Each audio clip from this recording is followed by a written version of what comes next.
Hello students, मेरा नाम है doctor Abhishek Sharma and today we are going to discuss practical code VML, VOT और VRT 201 human anatomy and physiology. इसमें सबसे पहला सवाल है nervous system for models. Okay, अब सबसे पहला सवाल है नर्वस सिस्टम फॉर मॉडल्स। अब नर्वस सिस्टम का ओवरव्यू क्या है, नर्वस सिस्टम होता क्या है। नर्वस सिस्टम कॉम्प्लेक्स स्ट्रक्चर है वॉलंटरी और इनवॉलंटरी मूवमेंट का बॉडी के लिए, ठीक है। अब ये बेसिकली दो पार्ट्स में होता है। सबसे पहला होता है सेंट्रल नर्वस सिस्टम, दूसरा होता है peripheral nervous system. Central nervous system बना होता है ब्रेन और स्पाइनल कॉर्ड से, जो करता है इंफॉर्मेशन को प्रोसेस और रिस्पॉन्स को कोऑर्डिनेट। और दूसरा पार्ट जिसको हम कहते हैं पेरिफेरल नर्वस सिस्टम, जो nervous system outside the central nervous system है, उसको हम पेरिफेरल नर्वस सिस्टम कहते हैं। इसके भी दो पार्ट हैं, सोमैटिक नर्वस सिस्टम और ऑटोनॉमिक नर्वस सिस्टम।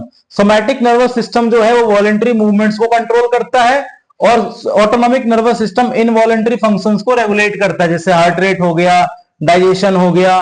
अब जो ऑटोनॉमिक नर्वस सिस्टम है ये भी दो तरीके का होता है, सिंपैथेटिक नर्वस सिस्टम और parasympathetic nervous system. Sympathetic nervous system prepare करता है बॉडी को स्ट्रेस के लिए और इमरजेंसी सिचुएशन के लिए, और पैरासिम्पैथेटिक नर्वस सिस्टम करता है बॉडी को रिलैक्सेशन के लिए, बॉडी को प्रमोट करता है। अब इसके जो की फंक्शंस हैं, की फंक्शंस क्या क्या है। सबसे पहला फंक्शन है इसका सेंसरी इनपुट।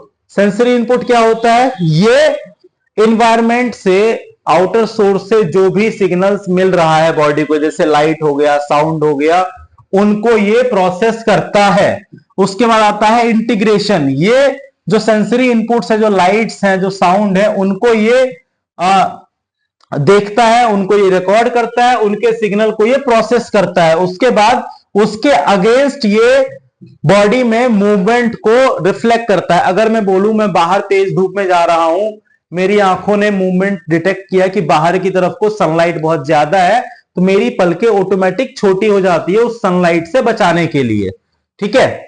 बाहर से साउंड ज्यादा आ रहा है तो हमारी बॉडी जो है ऑटोमेटिक हमारे हाथों को कंट्रोल करती है, हमारे हाथों को सिग्नल देती है कि आप अपने हाथ से अपने कान को प्रेस कर ले, आप अपने कान को ढक ले, जिससे क्या होगा, जो साउंड है वो बॉडी को ज्यादा इफेक्ट नहीं कर पाएगा। अब इसका क्या है मॉडल, सबसे पहला है neural network model. Neural network model क्या करता है, न्यूरॉन्स को प्रोसेस करता है कि न्यूरॉन्स काम कैसे करती है, अपना न्यूरॉन्स अपना जो सिग्नल है उसको कैसे भेजती है। उसके बाद कंप्यूटेशनल मॉडल क्या कहता है, ये अंडरस्टैंड करता है ब्रेन के फंक्शन को और डिसऑर्डर को bye stimulating neural behaviour.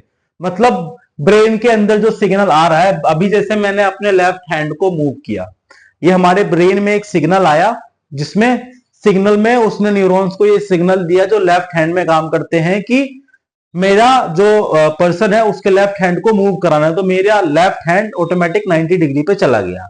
Brain को सिग्नल गया कि इस हैंड को वापस से रिलीज करना है, ये वापस से अपने ओरिजिनल पोस्चर में आ गया है। ये सारी चीजें हमारे न्यूरल सिस्टम पे ही डिपेंड करती है।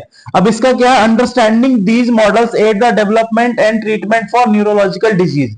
ये सारी चीजें ऑफकोर्स, अगर ये सारे फंक्शंस बॉडी के अंदर काम कर रहे हैं प्रॉपर तरीके से, तो पेशेंट को किसी भी तरीके का कोई भी प्रॉब्लम नहीं है। अगर ये सारे फंक्शंस काम नहीं कर रहे हैं, दैट मीन्स कि पेशेंट को किसी ना किसी तरीके का न्यूरोलॉजिकल डिसऑर्डर है। पेशेंट को एक न्यूरोलॉजिस्ट से मिलना चाहिए, पेशेंट को इससे रिलेटेड जो टेस्ट है वो टेस्ट करवाने चाहिए और उसके अगेंस्ट पेशेंट को ट्रीटमेंट लेना चाहिए। यहां पे आपका क्वेश्चन नंबर 1 कंप्लीट होता है। मिलते हैं अगली वीडियो में। Thank you.